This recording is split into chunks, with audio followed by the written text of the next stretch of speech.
Welcome to the podcast. I am your host, Sharene Colson.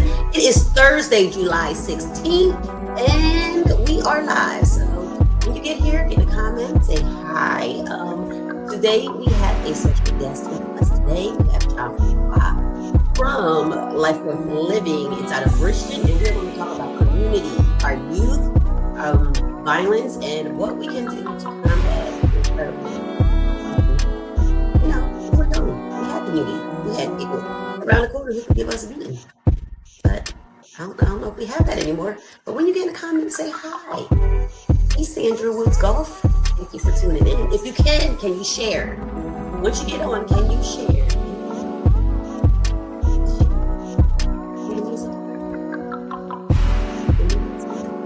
Yes. We give you a couple people a little time to come on. Thank you so much for coming on. Of course, I am your host, Sharene Colson. This is the Honest Podcast where we talk about life, love, and family. Right? I'm here as a vessel from God. You all know this. You all know, or you don't know. This is birth, right? From God. And I am here as a vessel. We want to encourage you, inform you, empower you, and enlighten you on issues that happen in the Black community. We have social workers on. We will have psychiatrists on. We have had pediatricians on. We've had grief counselors on. We have had singers on. So we just had a financial analyst on last week, Jessica Sarter. She was so good last week. Very good. So good. She is from Castleview Wealth. And yeah, she came and blessed us. She talked about getting our finances. Are we financially stable? You get a lot of money. What are you doing? I remember a time a while ago, I got a good amount of money and I didn't know what to do with my paychecks. I was 19. I was 21. Maybe I was 20 or 21. And my checks were like $600. And I had no clue what to do with it. So I brought video games. That's a true story. I didn't know what to do with the money. So she would have been perfect for me when I was a kid. What was her one? She said if you can't buy it twice, that was a little tidbit she left with us last week. If you cannot buy it twice, then you can't afford it. You go up to something, an item, and you want to like if you're shopping. And I put a little damper in the spirit because, I like to buy. But yes and yes. Thank you. Thank you for sharing. Thank you all for tuning in. Today's topic is crisis. Crisis facing our youth. We need to be reaching the next generation before it's too late. That's what we're doing. We are here. We're going to figure out how to go into the community, even if you people in the community. I think that's important. Support is important. You can support financially, with your time. You can go donate. You can go volunteer. So there's a lot of ways to support, even for older people. You don't have to be out of the know. You always need wisdom. Wisdom is good, especially for people who have been in the trenches. So yes,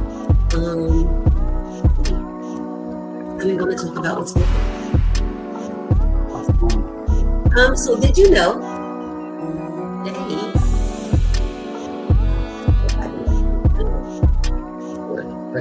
work is in the way. But let's talk about this guy. So yes, Mr. Hal Williams. Do you guys know who Hal Williams is? Hal Williams. This photo is from 2025. But Hal Williams passed away today. He was 91. Yeah. Who do you know him? How do you know him? What's his name? If you guys know his name, put his name in the comments. What's his name? Do you not? What do you want to hit? If you guys know what shows he was on, put it in the comments.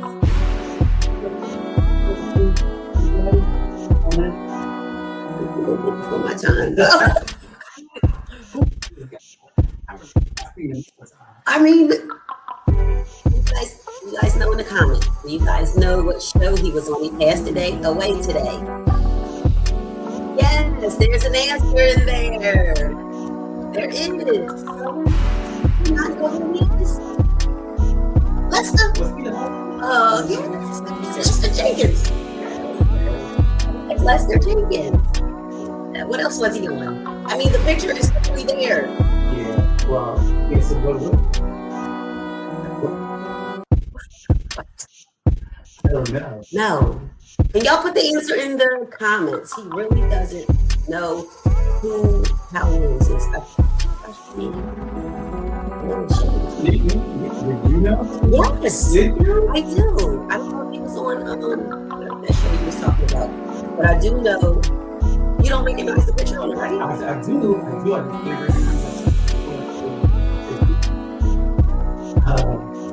no. Does anybody know what other show? Mm-mm. That picture on the right tell it all. It says it right there, right across the bottom. Yes. He's the cop. That is the cop picture. Yes. Officer City, that's him. He's Officer City. Yes. What was it again? Yeah. I couldn't believe what other show we did. I don't know what rookie is. Stanford and Son. Yes, 227 Stanford and Son. Thank y'all. This guy over here is talking. I don't know what he's saying. Really don't.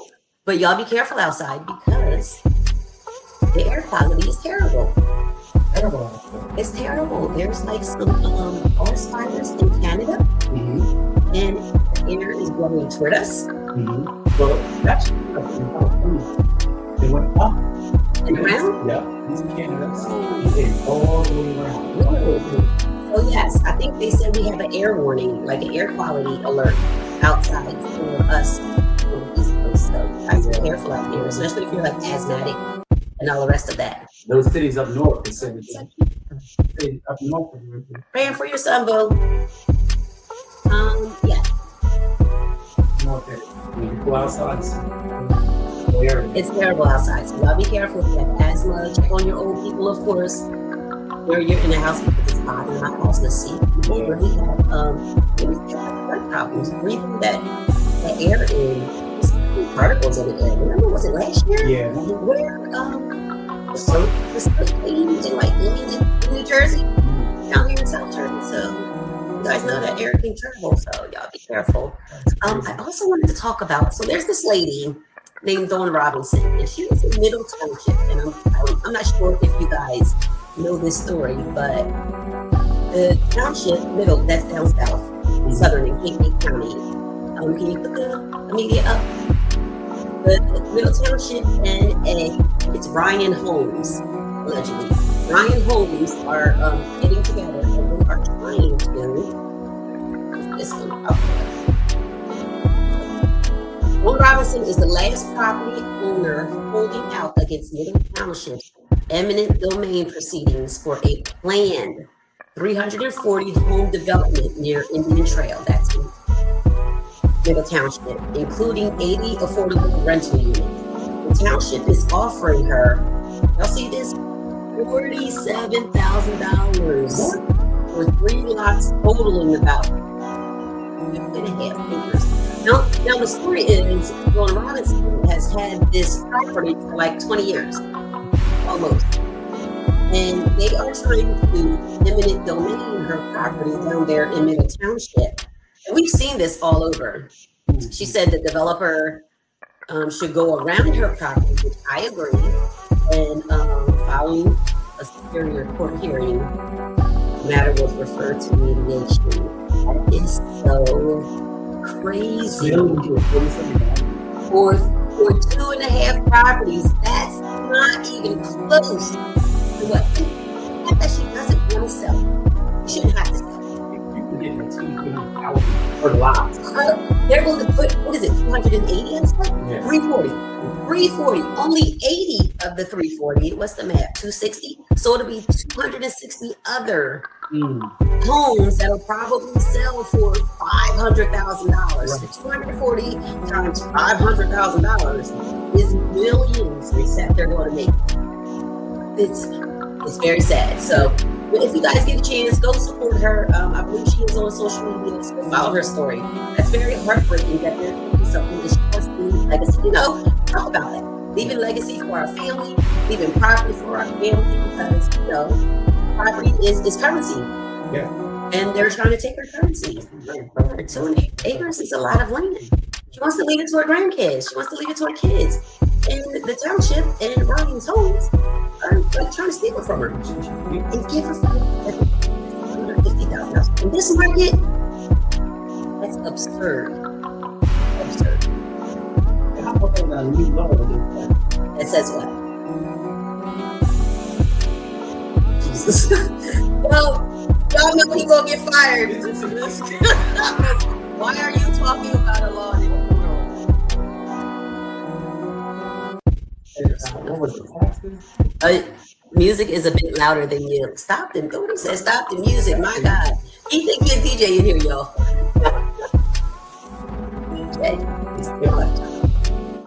Yeah, the music is a thank you guys. Thank you for saying it. Thank you. So, you said you have a law that passed. Yes, the law. We already talked about the Olympic law. I hope that's not what you're doing. My eyebrows look good. But yes, if you guys are tuning in, I am your host, Sharene Colson. You are watching Beyond the Surface podcast. We have John Fuqua today. He is Life Worth Living. We're going to talk about community today. What we can do for our next generation. Prior, you used to be able to go down the street and a little boy doing something, you pop him. You used to go pop, and then I'm going to go tell your mom, and then she going to pop you too. So we're going to talk about how to get, not back to that, but back to community. How can we get back to community? We want to do that. That's what we want to do. So, yeah. Oh, is that the CDL thing? But they said that's old. So apparently there is a thing that you, if you are a veteran, you can get your CDLs if you have previously driven heavy load. Right, and that's what I was a motor vehicle operator. I was actually a heavy vehicle operator in the Marine Corps. All right. And when I came out, I tried to get a job. Yes, I tried to get a job as a tractor trailer driver. They would not recognize. Government said down county. 40 years. Jets, birds, helicopters, everything. Yes. With my tractor trailer tanker, and I came out here, went to the airport. They said, "Get away from me, boy. You got another 40 years." So yes. So if you work and you did serve if you served in the service, is that a word? Mm-hmm. Okay. If you served in service in the military, then you can get your CDLs. That's what they're saying. We're going to check into it. I'm going to check into it. You check into it. A little bit. True. Yes, it's partly true. The CDL waiver. We did that. Yeah, something. Okay, we could do our yes, we could do our affirmation. Because we like to affirm. We like to affirm you guys. We always like to speak positivity into your life, into what you're doing. It's always good to hear like a nice positive word, maybe from somebody you don't know, because some of you watching are new here, and I appreciate you coming on, supporting John. And yeah, sometimes I need a positive word. Whoa, what is that? Listen, Mr. Colson went, no, sir, I'll do it. Mr. Colson went and had surgery, so he is moving. He a little loopy. Jesus, he a little loopy. I might have to sell the pills for $10 a pop if you keep it up. If I have to pay this mortgage. So we want to talk about a difference maker. What is a difference maker? It is a dedicated person who can make a big impact, even with just small action or a few words. Someone who who improves the lives of others, one who rallies and encourages others to propel themselves forward and bring about change. So it's a dedicated person who can make a big impact, even with just a small action, or a few words. Someone who improves the lives of others, and one who rallies or encourages other people to propel themselves forward and bring about change. I feel like a lot of people, it sounds like mentoring also, right? Being a difference maker. And I think we're all difference makers in some aspect. We give it positive words, we give encouragement, whether you're giving that at work, at home, even saying hi, making positive posts on social media, all of that. So Yeah, that's awesome. What's positive? That's great. I have what we the new thing that they're trying to do is time for people. Y'all, I'm going back. You know, this is ADHD kicking in, because what is happening? No, we're worried about the clocks. The clocks. Oh, the clocks. Yeah. They're not turning back, or they're going forward. No, they're not going laughing. That's what's happening right yes. now. The president. What is it? Standard time. We're just going to say it's standard time. Yes. So we're not going to have daylight savings time anymore. So the clocks are not going to fall back. We're just going to stay on spring forward. I'm okay with it. And the president's already passed it. No, we go to the Congress first. And well, I mean, yeah, then let's go. I think let's go to Senate somewhere. It's got one more. It's got to go. I got to go. You might need to go to what's that little thing? I'm just a bill, and I'm only a bill. Well, the House overwhelmingly passed the bill. Yes. Okay, so the Senate is waiting for the Senate to pass the bill. Once they pass the bill, it's in. We're no more daylight savings time. Well, only 2 states do it already. 2 states operate like that. Really? Did you know that? I heard you say that once before. Senate has to approve next. Yes, to mute him. Because I think it's kicking in. I think it's little, he might have took a muscle relaxer. I don't know, but yes. So it's Arizona and Hawaii that I know. Arizona and Hawaii do not bounce back and forth with the times and daylight savings time and the other one. That's the other reason. But yes. Oh, Tim said, because Tim said he has your back. So yes. So Arizona and Hawaii are 2 states that do not observe the back and forth. Whatever the time is what the time. I think they do. They don't do Eastern. They do like standard time. It's called. Okay. Standard time. Standard. But yes. Let me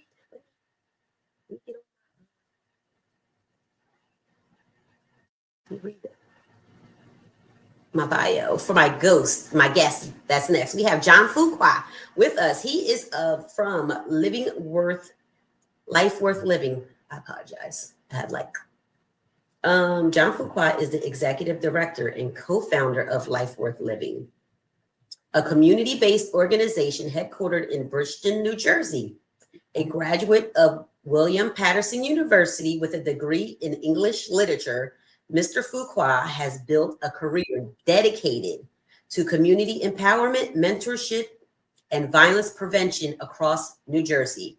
Mr. Fuqua serves as a member of the New Jersey Attorney General's Intervention and Prevention Committee. In the comments. Yes. That's awesome, where he contributes to statewide strategies addressing violence reduction and community engagement. He is also a former Cumberland County Recreation Commissioner, supporting youth development and public wellness initiatives, and a member of the New Jersey Department of Correction Board of Trustees. He all over. Represent, where he helps guide rehabilitation and reentry throughout the state. Through Life Worth Living, Mr. Fuqua continues to advance his mission of helping individuals overcome adversity and achieve lasting personal growth. His leadership reflects a steadfast belief in the power of opportunity, accountability, and compassion to transform lives and strengthen communities. Mr. Fuqua, are you ready? Oh, he is having a little technical difficulty. Is he French? No, he's not French. He's not French, honey. Yeah, so he's having a little technical difficulties. So maybe yeah, he's having a little technical difficulties. But you can add him there. Either way, just let me know when you're ready. I love that you are a part of like the Attorney General Intervention and Prevention Committee. So this just shows us that like he is really in the trenches and it has a voice, right? Because that's what we need. We need to be in a room. We need to be in the room. So if you are ready, you want to give me a head nod? Oh, there you go.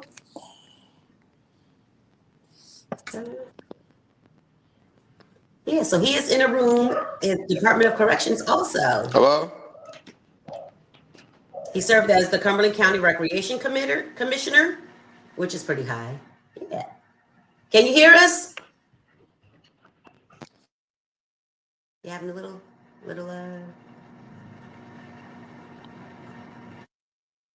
Can you hear us? Yes. Oh, wait, I think your microphone is muted. There we go. Yes, yes, yes. Hello? There you go. I hear you. Oh, this is crazy. Yeah, it's okay. It happens sometimes. You know what that means? That means it's about to be a good show. That is nothing but the enemy trying not to have us Hello? have this conversation. I can hear you. Hello? Right there is perfect. I hear you. Can you hear us? Can you hear us? No, can't hear us. Okay, I did want to give like a little community the impact. I want to talk about the impact of like community centers and organizations. Like in Baltimore, which is amazing, like they have this thing called Group Violence Reduction Strategy. And that is like a focused deterrent model launched in West Baltimore in January of 2022. It specifically focuses resources on individuals identified by data by being the highest acute risk of either committing or becoming victims of group-related violence. And Baltimore has gone down like 23% in homicides since last year. So as of mid-year, they've only recorded 50 when in previous years it has already been 65. So yeah, community works. Community centers work. Getting these kids off the street works. Here, let me get the kids off the streets. We have to. Let me send. Send another link. Yeah. Yes, they have they have an African-American mayor and a governor. And Baltimore, and you can see if Baltimore is doing it, it is the lowest number of homicides recorded in the city for the first half of the year in modern history. Right? May closes with only 8. So over there in Baltimore, they have definitely figured out what works. And community works. Community centers. They have community centers. They have structured afternoon programs. They have mentorship, mental health resources that protect the youth from delinquent peer pressure and neighborhood stressors. So yeah, once you figure out the plan in a program, that makes me think like, that's why we have to, you know, be aware. That's why our voice counts. Voting counts, who we talk to, who we vote in, who we bring on. Where are they putting the money? Are they sending all the money to the police? Are they sending the money to the schools? Are they sending monies to these programs like Life Worth Living, where you can make an impact, right, into the community? So let me see if I can send a link. Yeah. Okay. But yeah, so if Baltimore is doing it there, then we can definitely do it here in our community. And we have the capacity to do it. We have the people to do it. We just need some money and some willing folks. Can you hear us?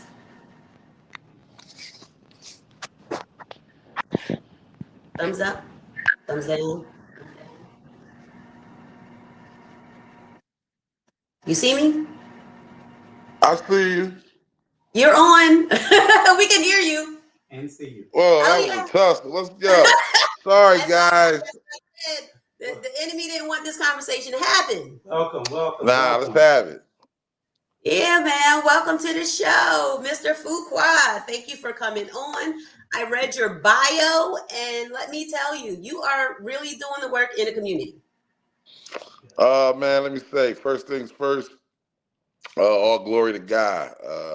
Without him, I Amen. wouldn't be here. I'm a mixed bag. I want to start off by saying that my grandmother practiced voodoo, lived in a one-bedroom apartment in Amity Heights. My mom lived in a five-bedroom in Amity Heights. She was a Baptist. She was Baptist. She sent me to St. Philip's Missionary Baptist Church every Sunday. The only one of her six kids that she woke up every single Sunday and sent to church. Most influential man in my life was a guy by the name of Muhammad, my stepdad, a devout Muslim. So I'm a mixed bag. I grew up in a time where community was community, and everybody could check you. Right. That's what we needed, though. It worked for us. So, can you tell me how Life Worth Living started? How did that start or come upon? Um, a tragedy, right? December the 24th, 2008, my oldest nephew, Raheem Lamar Stubbs, was shot 31 minutes before Christmas, before we open our gifts. We usually open the gift at 12:01. Raheem got shot that night while I rushed to the scene of Raheem getting shot. My mother, Mary Jean Tillman, had a massive heart attack. I did CPR on my mom that night. My mom will be taken to Inspira Hospital in Vineland. My nephew will be flying to Christianity Hospital in Wilmington, Delaware. My mother would pass away around 1:30 a.m. Christmas morning. My nephew would die on the operating table around 6:30 that morning. My We buried God. Raheem on his 19th birthday, December the 31st, and I buried my mother on December the 29th. It was 2 for 1 on the Fuquas that night. That night, Life Worth Living was born. Um, Condolences. I come from a very savory family. My family name is notorious for acts of violence, but I was always the one that did something different.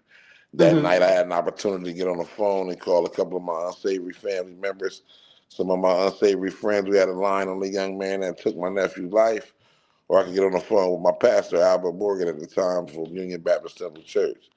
I called my pastor. He arrived that night in a pair of pajamas. He hugged me, said he heard something in my voice. And what it was in my voice was that deep pain that comes from anybody that ever lost somebody. And now I'm in a position to even it up the score if I want to. The devil was on my right Right. shoulder, but God was on the left. I could make one or two calls, and I made the right one, even though the devil was in that room that night. It was a choice that I had to make, and that night, Life Worth Living was born because I realized if I exact revenge on the name of my nephew and the name of my nephew for my mother, that would be laying on me for the rest of my life, and that wasn't going to bring neither one of them back. So the goal was start trying to find a way to help other families heal. I realized what we went through that night. It was heavy. I'm still going through it now. Yeah. You're talking about almost 20 years, but the pain never go away when somebody's taken away. So that's how Life Worth Living was born. That's an amazing tragic story, right? Where something is born from tragedy. And my condolences to your family because grief is linear. It's here, there. It's not linear. It's up and down and every day. And just to have that happen to impactful people in your life.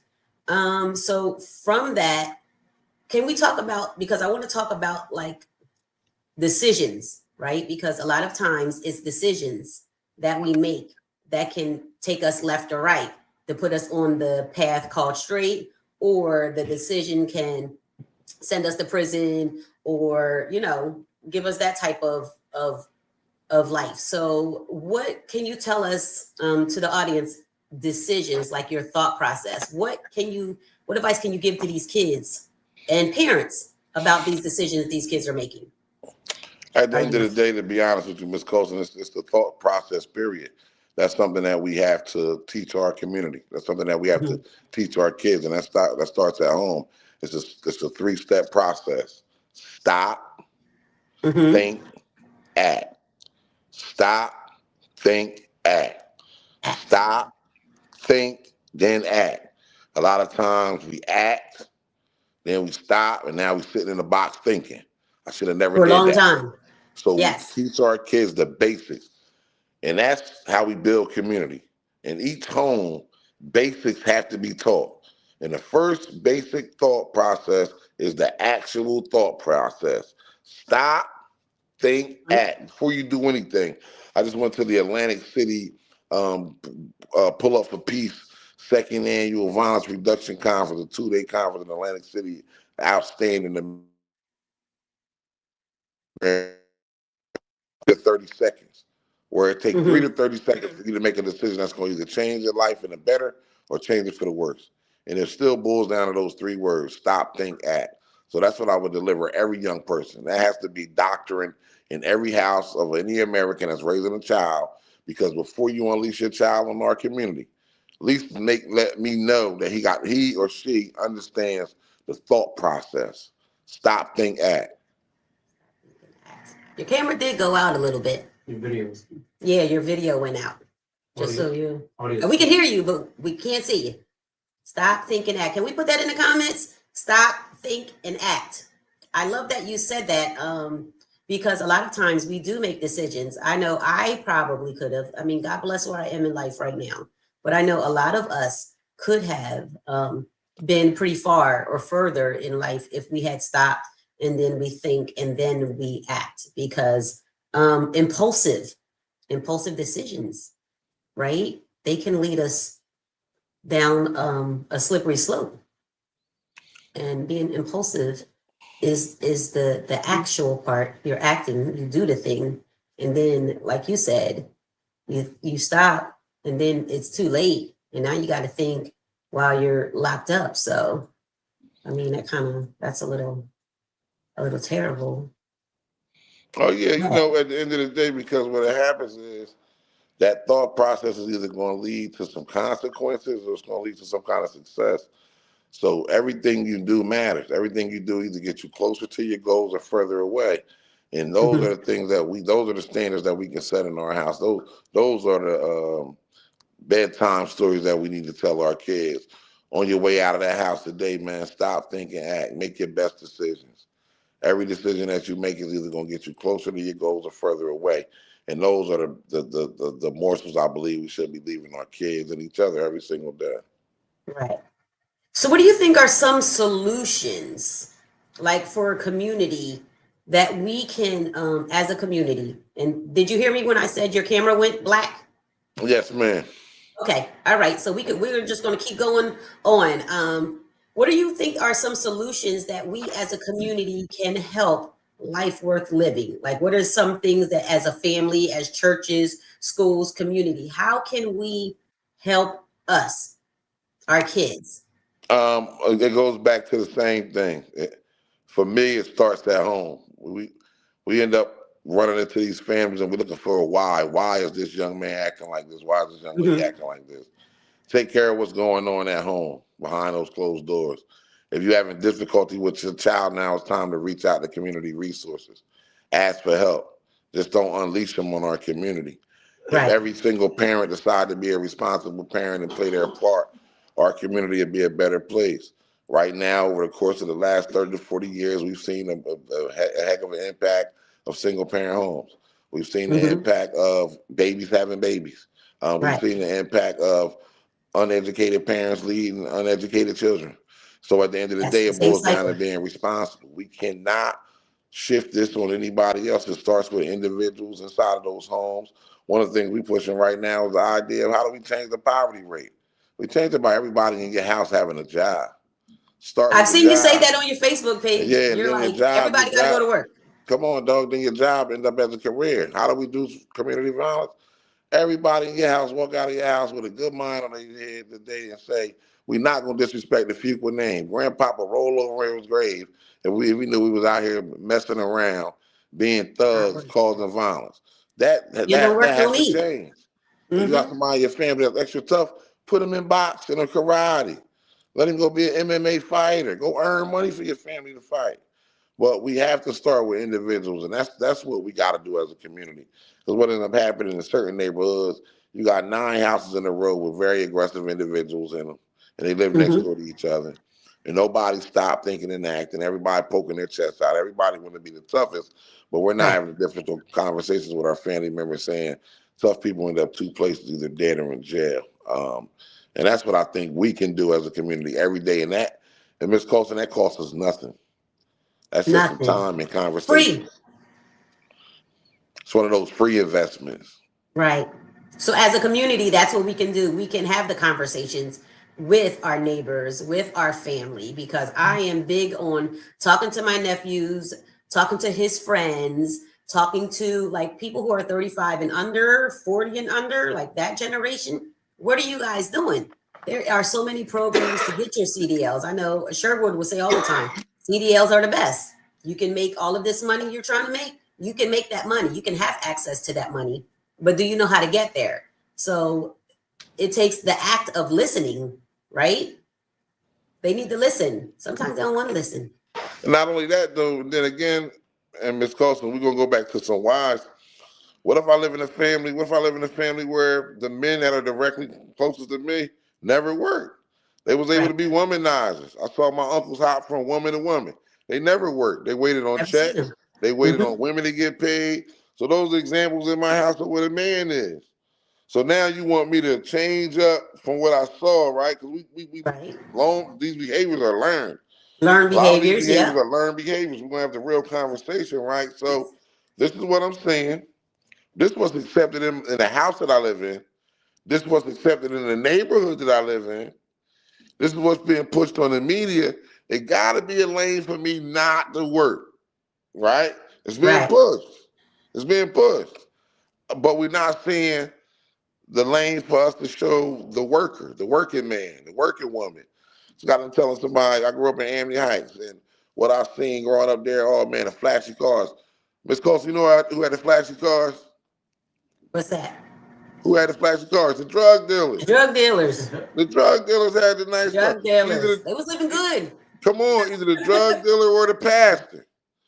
Well, who too? The working man that was working them 40 or 50 hours a day, he ain't had that Mercedes. Hell, it was the visual of them struggling. That part. And what kid you growing up in that community saying, you know what? I'm so ready to just struggle.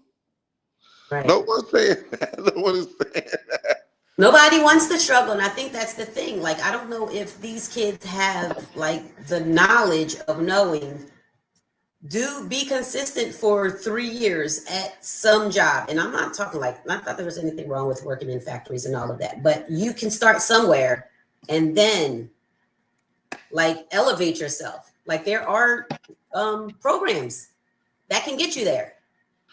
But Ms. Colson, what about, you just said it though, entry level positions. That's how Yeah. you enter the company, entry level. Level. They don't want to make minimum wage no more. They want to I come remember I in at was so happy 25, when I was 30 making $5.50 an hour, you couldn't tell me nothing. at all because I was working overtime, Come 12 for on, then I went up $7. to 725. I thought Yep. I was rich. Big money. It was big money to us though. But we went to work and we were consistent. Like we was like, okay, I can start here, but then I can also like next I see people in manager positions. I see people, but they have to want the act of wanting it, wanting more, and being legit has to be there.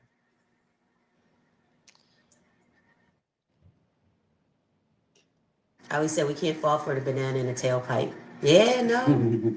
That's what they try Now to we give us. can't. You already know. I can stand on my soapbox. Everything glitter is not gold, right? Right. I had this my next door neighbor. I was 13. This my introduction to work. Joe Jones was taking people to the cucumber field. And I'm like, can I please go? Can I please go? He said, I was his next door neighbor. They lived in 57. I lived in 56, Amity Heights. He said, John, you get paid for what you pick. And I'm like, paid for what I pick? For what I pick. Paid for what I picked. We get to the field. I was ill prepared the first day. I had some white socks on my hands. Oh, those cucumbers killed me. But I got 3 baskets, right? Got $12 at 12 o'clock. I was on my way home. I went to 7-Eleven that day with that $12 and I bought me a pair of them dishwashing rubber gloves. The next day I picked me 6 baskets. Mr. Joe says you get paid for what you pick. So that Right. day in my mind, I was taught that day that whatever I went out and worked for, it would be mine.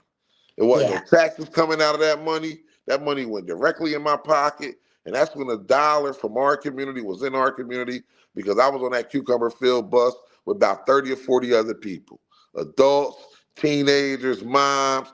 It was moms out there Mm-hmm. selling sandwiches and sodas, and the money was in our community. And that's where was taught how to earn. And Right. that's what we got to get back to, teaching our children how to earn. And there used to be like community programs, right? There used to be state programs where when you turn 14, there are these jobs out there. Because I remember that as like a younger person growing up, that the kids out of high school used to go to some of the programs and work and earn money. So how can we like get back to that? Do we have to introduce that to one of our senators? Like, how do we get there? Because I don't think First, they have that program anymore. those programs are few and far between. One of the biggest tasks we face here in South Jersey and across the state is employment for our young people in high school. Those high school jobs that we once had, the jobs of yesteryear, they don't exist no more. We live in an economy where we're trying to create a permanent underclass. Bottom line, those Right. Yes. programs those programs provided me and you with the understanding and the wisdom to have a leg up. Those programs provided me and my wife with our first level jobs, entry level jobs, and professional Mm-hmm. atmospheres like offices. And my wife, who's now a social worker, master's level social worker, who often talk about her experiences at the hospital because she worked through JTBA Job Training Program Association, which is a company we purchased 3 years ago, and we've been doing summer job programming, and we've been seeing those jobs dwindle. So how do we get back to those things? We gotta invest. Those investments got to come from us. Our kids aren't working at the liquor store that's owned by the guys that don't look like me and you. Our Right. kids aren't working at the corner store. Those guys got their kids in there standing on crates, and that's what they're supposed to do because that's their businesses.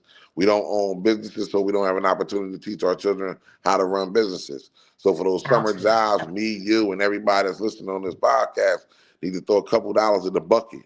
Throw a couple dollars in the bucket every month. Maybe all of us put in $20. See what our $140 can do, and see how many $140 we can raise to give some kids in our communities opportunities to earn money in the summer because we know that they live in homes under the poverty rate, but ain't nobody coming to save us. We have to save us at this point. We can't And wait on the that's so government true. program. They've been taking, Miss Colson, they've been respectful, they've been taking more programs. They ain't Thank adding on you. nothing to make us Deleting. level Yes. up. Just from the DEI stuff and affirmative action. It's America right now. America's at war against people that look like me and you. And since we know what's going on in our communities, we have to be the ones that get active and proactive in giving our young people opportunities for a better future. We really do. So and it's hard for even as the parents and adults like you and I to even like offer them, well, we can offer them community and like you have your business. So how can we send people your way? Like who does life worth living affect? Is it youth? Is it parents? Well, we like to make ourselves a community organization, Ms. Colson. At the end of the day, we here to pick our community up. Like I said at the beginning of my interview, this organization was created off of a tragedy. So what we want to do is we want to be here to make sure that we can support our community any way that may be. At one time, we was running off about 7 or 8 grants. For the last 2 years, we down to 2 contracts. We want to help people that we can help. We understand our capacity. Right now, our capacity is we're inside of schools. We're in the community doing community engagement. We're doing Mm-hmm. mentoring. We pick up the phone when something happened. It was a shooting. We headed to the bullets and not running from them because we're going to do recon work, to do some conflict resolution, to do some kind of building to make sure there ain't going to be no retaliatory violence. So we do Right. the stuff that's not shiny. No one wants to do the work that I do. It's the grimy stuff. The only thing I ask people to do is continue to encourage their families not to participate in violence. You help life worth living by doing that because you can help put me out of business. We want to be out of business. We want to be out of the business of violence reduction. Do that again by one family at a time, and we can use any help that we can get inside the communities. One of the things that I'll be doing over the course of the next 6 weeks is putting together training modules for individuals and communities, and that training is going to be free. We got to train more of our people to understand the signs before violence take place. It's all type of signs. These kids don't know how to hide nothing. None of them can be poker players because they don't know how to bluff. If you're around them enough, you know what they're going to do. So we train Right. enough people. That's what I need help with. We need people from every community. If you're listening right now, you're a member of a church. You're a member of one of the Divine Nines. You're a member of the Boys and Girls Club. You're a member of the NAACP. Sign up for some training with Life Worth Living.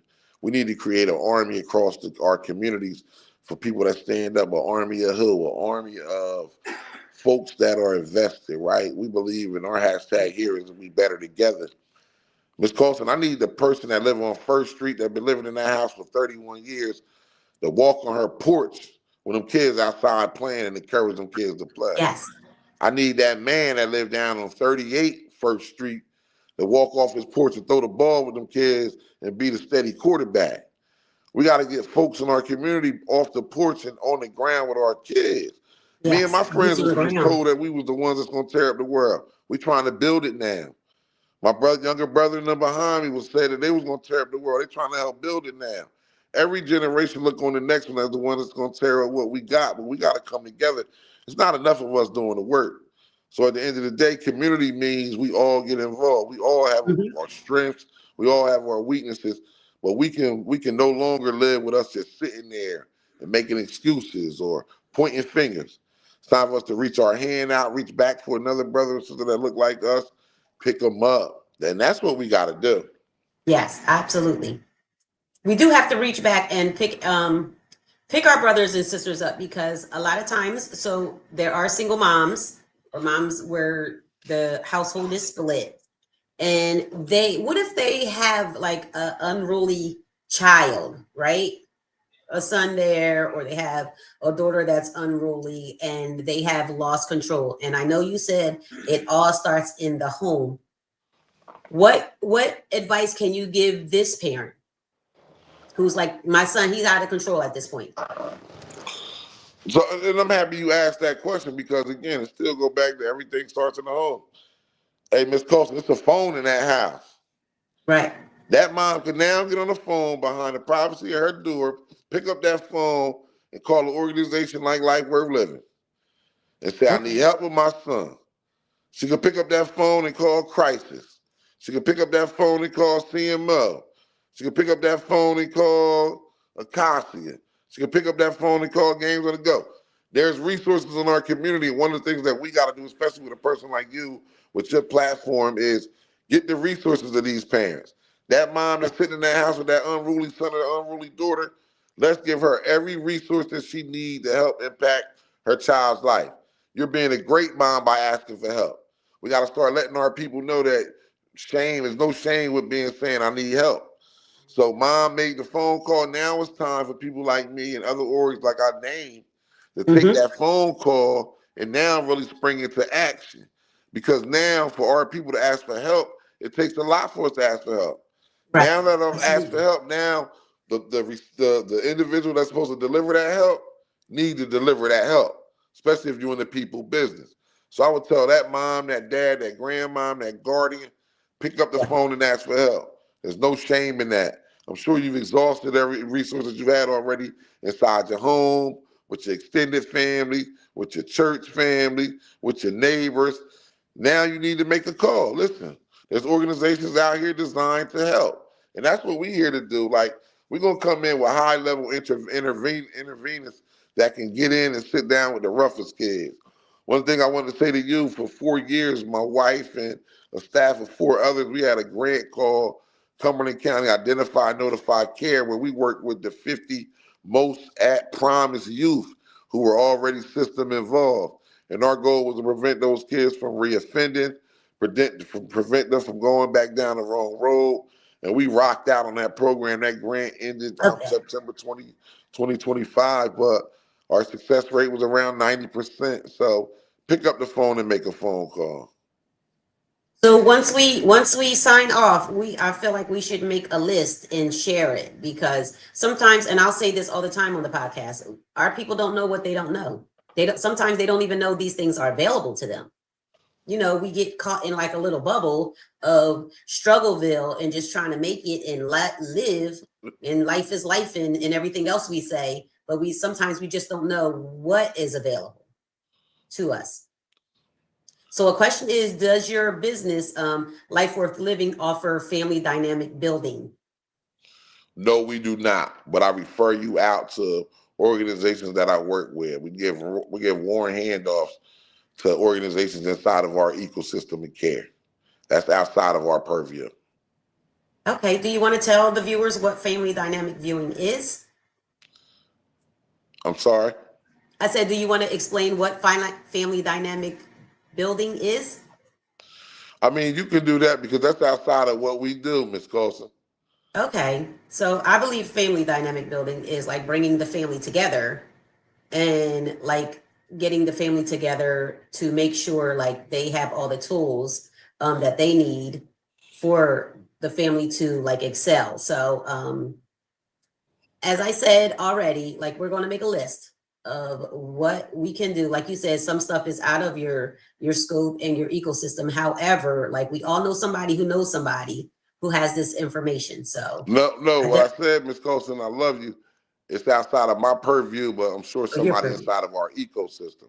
Our Gotcha. Okay. ecosystem is going to cover everything. And when you start talking about family dynamics and things of that nature, the first thing that we do, so what I mentioned a few minutes ago, we enter in that family dealing with the 50 most that promise. It might be one kid in that apartment, but it's for 7 family members in that house. We're going Oh, to do an gotcha. assessment. We're going to assess that family. We're going to do a needs assessment. We got a needs assessment tool that we've been using for the last 10 years. We're going to Mm-hmm. assess what's going on in that house, from the moms to the siblings to the adults that live there. And then we're going to pass that information off to somebody else inside of our ecosystem that is the expert in that area. I'm never going to be involved in anything with to do with mental health because I'm not a mental health specialist. We do Yeah. frontline work. We deal with conflict resolutions. We deal with de-escalations. We deal with interventions. We come in and do that part, and then we hand it off to somebody inside of our ecosystem that's the expert at the next discipline. So we all understand the importance of staying in our lane, and it's a dividing line of what I do and what I don't do. And Right. because we establish that, we eliminate the God complex. I've met so many people that do everything, it blows my mind. I do not work with those people anymore. At the end of the day, you got to tell me that your specialty is something, but you can't tell me you do everything. You Right. start telling me that, we in trouble. But now you got the answer. Now you can you can solve the Pythagorean theorem. We in trouble. So we ain't gonna pretend to do that. And I had to learn that, Miss Carson, because at one time I was a fix it all. People ask me, "Can you do it?" Yeah, I could do it. Jack of all No, trades. I can't. At this point, we standing on what we can and can't do. And I love that you do that. Like you know your lane, you stay in your lane, you excel in your lane, right? So you are first line. So can we talk about first line and what's happening in Cumberland County with our kids and our youth? Oh yeah, well, right now across the country, and this is one of the things I want you to be aware of too, especially when it comes to violence reduction work. We never take credit when the numbers are low, and we don't take credit when the numbers are high, because these things fluctuate. There's variables that we just can't control. So Mm-hmm. what's happening right now is where we were bragging for like 3 or 4 years. I heard prosecutors across the country. I heard police chiefs, mayors, governors. Crime is down. Crime is down. Well, crime's not down now. Crime is even higher, right? When that dollar starts squeezing, things get a little bit tighter.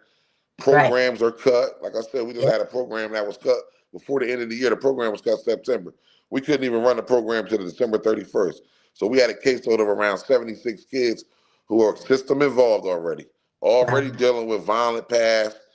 Some of our kids had on ankle monitors. That program cut on September the 30th. That's Dropped it. those 70 kids that was on our caseload was dropped like a bag of trash on the side of the road. No program there to pick them up. The phone calls they was getting from me and my staff on a daily basis, the daily check-ins, the follow-ups, the contact visits, the meetings with their mentors, making Mm-hmm. sure they was going to school, they were left flat on their faces. So we left them. And that put those kids, and I'm speaking on facts right now, in Cumberland County, we got around 22 kids currently incarcerated in juvenile detention. Last year this time we had about 8. Of those 22 kids that's currently incarcerated, 11 of them was on our caseload for CC Inc. Those are real numbers. We dropped the ball. And when funding is dropped, you see a spike in those things happening. When we looked around the country, where was the first dollars cut? And anything that had to do with community-based violence. Community-based violence programs were cut substantially. We got cut April the 24th. We lost an $800,000 grant. I had to let it go 21 people. April 24th, 2024.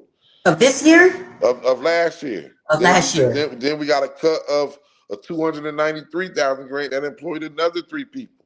So we lost 26 jobs from grants geared towards community violence. So what's happening? That's the trickle effect, though, right? The trickle effect is there. They showed, people said, don't throw money to the problem. Yeah, money solves that problem. Because I can get some people out there, I can get folks out here doing mentoring, making $35 an hour.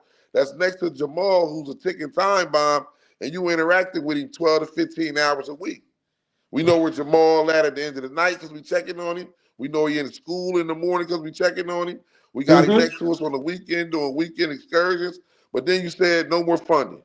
Now we leave Jamal to his own devices, and now he got a first-degree charge. So right now we got there's no guidance. Come on, Miss Colson. Right now, this ain't no trick question. Right now we got 12 or 13 kids in jail with first and second-degree gun charges. At this time last year, those kids was in good programs. They was making good choices. Now, did they have to be monitored every day? Yeah, Miss Colson, because we got some people in our community that need to be motivated every day. We got some people in our communities that have been identified in schools. They got IEPs. They got behavior problems. We identified them already. So we know those people need extra help and extra support. Now imagine pulling that support and telling them to figure it out. Do it on your own. They couldn't figure out that they needed support. Come on. So it ain't no trick question of what's going on. You coming into communities and you gutting programs. I mean, big impact programs. The programs that make the most impact get gutted first. The ones that ain't doing nothing, you want to share a list? I got a list of programs in my county that ain't doing nothing, but they're going to get the funding for the next 10 years because they window dressing. But if you're really doing the work and it's something really impactful, it's difficult to do. It's time consuming. Come on. But to send one kid to be incarcerated in New Jersey, a juvenile is worth around $600,000 a year, Ms. Colson. A year? Yes, a year. Now, if you reroute that money to the community. Ms. Colson, if you reroute a percentage of that money to the community, I got 22 kids in my county that's got first or second degree charges. They all looking at juvenile life or something around that. That's until the age of 18, 19. That's a lot of time. That's close to $20 million off of those kids alone. Right. And that's the thing, though, right? It becomes like the pipeline. And that's what we have to understand. Like, there is an agenda. And it's right in front of us. Until it affects somebody we know or somebody we love, or until we see it, we've been wishing it away. But it's not going anywhere. Right now, it's growing. That's why our facilities got more young people are in our facilities. The crimes are getting more egregious. They're happening in broad daylight. At this point, there's no real places that's safe. It used to be not here, but now these brazen acts of violence are happening anywhere at any time. Like, come on. It ain't even in daylight. Like in noon, it used to be like, okay, protect yourself at night and walk into your car or whatever. Now it's like daytime. Oh, you just walked out of there getting you a coffee at 9 a.m.? It was just come on, man. So what do you think besides the poverty, in addition to poverty, not besides, in addition to poverty, and opportunity, like what are some of the reasons like that you think some kids are so rebellious?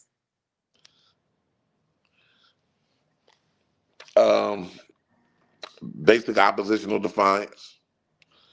I'm not going to do it. Can't nobody tell me what to do. Parents are looking at their kids when they get a certain size. They responsible. They grown. Yeah. I think oppositional defiance has us in a position with a subculture inside of our community because it's not everybody, but it's enough of us who's saying I'm not going to do it. I'm not going to listen because discipline wasn't instilled in their house. While me and you might have knew how to walk to the woods and get that switch off that tree, it's some kids Right. that was never disciplined. And those Yeah. kids went to school with you. Now those kids got kids. And their kids Yes. got kids. So we Yep. got some people that's producing and doing a great job rearing their children, and we got some people that's simply breeding. And you breeding generations of individuals that don't listen. What are you changing in the behavior of your kid that took you down the wrong route? I got some parents that won't answer that question. What would you tell your child to do different from you? And the response is nothing. We good. You ain't been on We good. vacation in 10 years. Economically, you struggling. You in and out of trouble, but Yep. you good.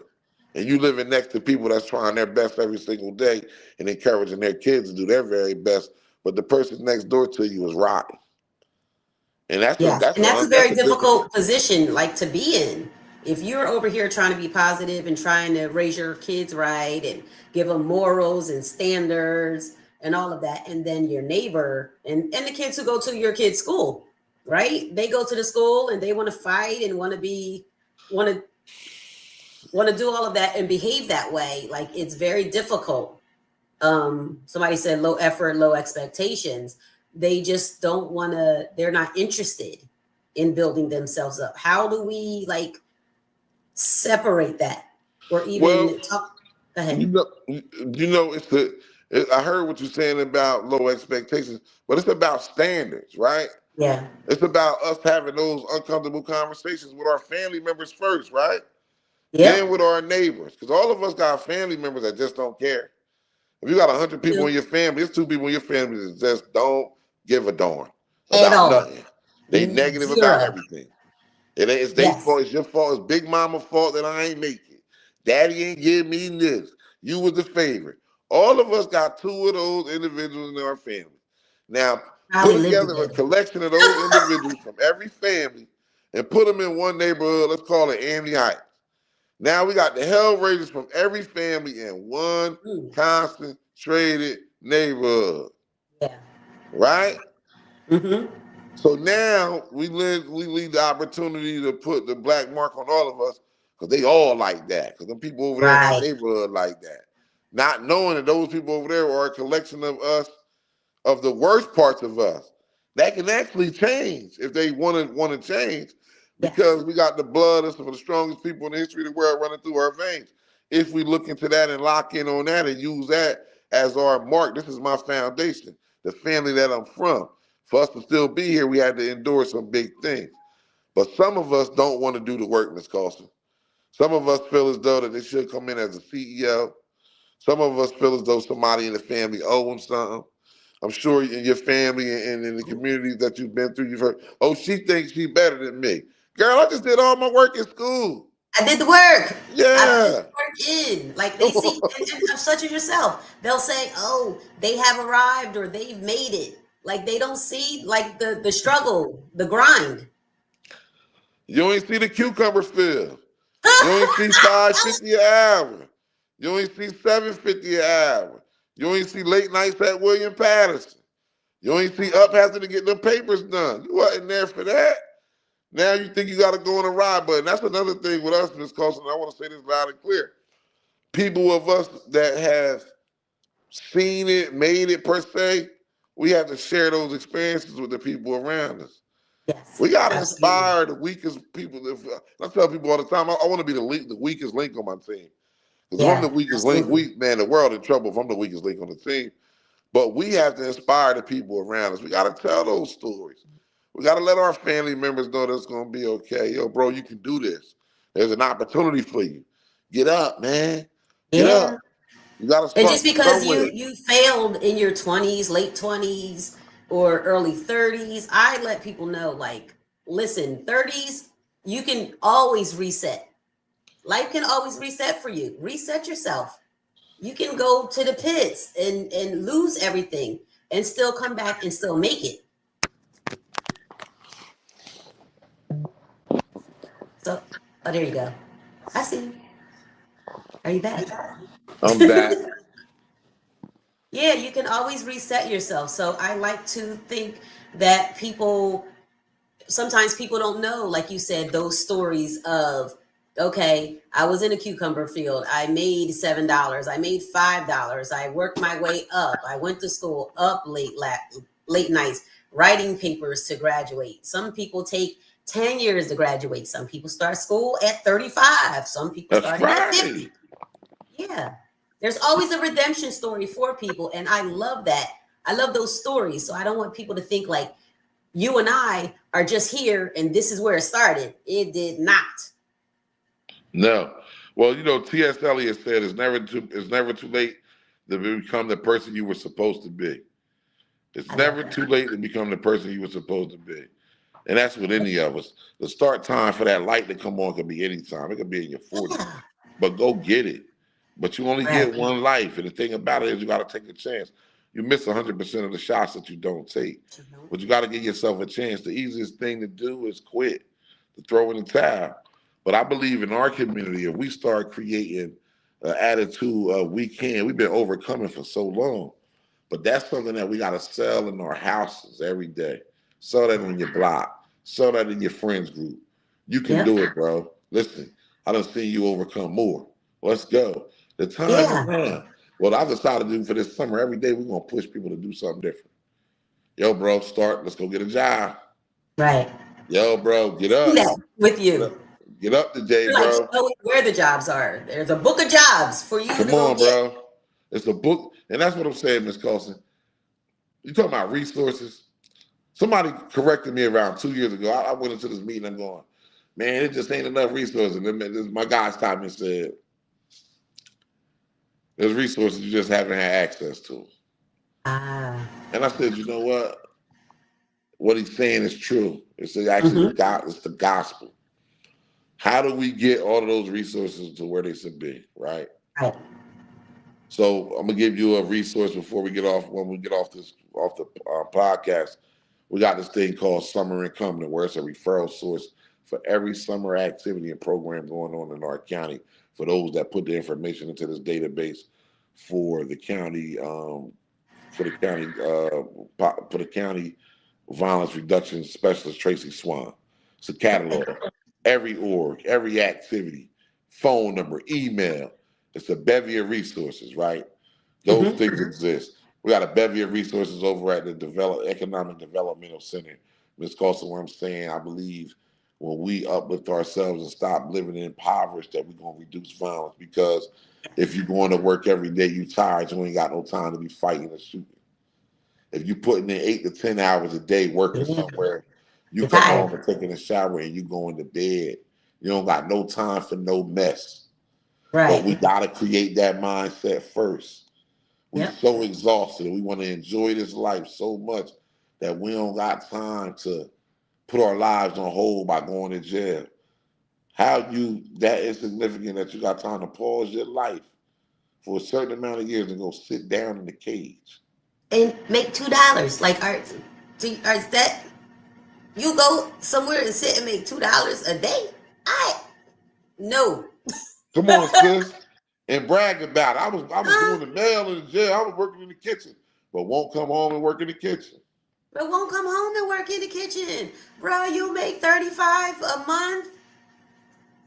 And that always, and I would tell them, like, so my background is working in Department of Corrections. I've been in like Southern State, Garden State, and I did have a little soft spot for the guys up at Garden State because they're the youth, and they were like 18 to 25, and I'm like, y'all are in, and I would tell them, y'all in here frying up cheesesteaks and hamburgers, but y'all won't go out and go work at McDonald's and work your way up to manager in 2 years. Go to Popeyes, fry the chicken.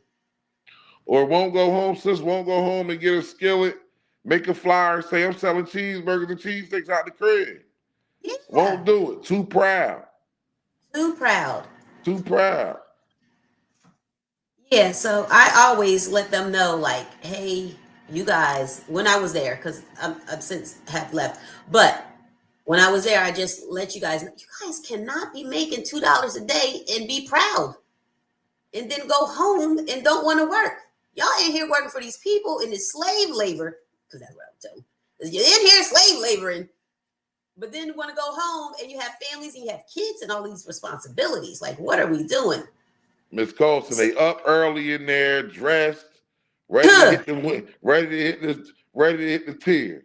Y'all on schedule. So I see you can do a schedule, right?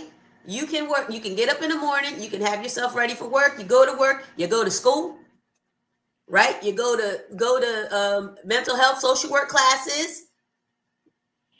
You gotta come home, y'all. I need y'all to come home and do the same thing. Like you guys are, men are, and especially Black men, are imperative to our nucleus of Black America. Like Black men are the leaders of us. You can't leave from where you at. But we gotta convince some of our brothers that Yes, that's the place, absolutely. and we also gotta talk to our women to learn how to be Mhm. supportive in that space as well, because we've Yes, been pitted against each other. Me and my wife talk absolutely. about it all the time. We two Yep. strong, stubborn, educated African Americans, right? And never once in the history of my life was I taught to be, a good man to my woman. I just didn't see it growing up. She didn't see Right. too much marriage in her family, so it was the strong Black woman and the men not doing enough. And that's what we hear over and over Yeah. again, right? You want to take away families like Everybody Hates Chris, a two family home. You want to take away the Cosby Show, and you want to Right. give us watered down versions of what African American families look like, Or right? reality What? shows and think Come that's on, real when it's all like scripted. Yeah. yeah. Yeah. So someone in the comments asked, did you know Trevor Woolridge? No Trevor Woolridge? That person? June went out again. Yeah. Timothy Spain wanted to know if you knew Trevor Woolridge. I don't know if you know him. Come on, baby. It's gonna come back. If you guys have Don't any act like questions for Mr. Fuqua, you can put them in the comments. We do have about maybe 5 minutes left. So if you can put them in the comments, I have enjoyed our conversation. Of course, our topic is the crisis facing our youth, reaching the next generation before it's too late. I am your host, as you can see on the screen, and we are talking about solutions that we can have for our youth of what's going on in our community. And a lot of this conversation has this been is about having crazy. conversations with our family, with our friends, with our nephews, our nieces, and our community of, recognizing, seeing the signs and, having Mm. solutions and giving showing where they can go, or giving parents, even, right? We want to give the parents some means to go find like a business like Life Worth Living, where they can go and get these tools. So I have totally and thoroughly enjoyed our conversation. What did she say? Economic Development Center. Yeah, there's a lot of tools. So we're going to share, Mr. Fuqua and myself, we are definitely going to share. Oh, she said I have so many questions. My heart aches for What's some of our going youth on? This is because, crazy. are you there? I can hear you, just so you're aware. Can you hear me, Mr. Fuqua? Is your camera? I can hear you, but I don't have your camera. So having a little technical difficulties. But yeah, so I love this Life Worth Living. And oh, there it goes. Wow. He back.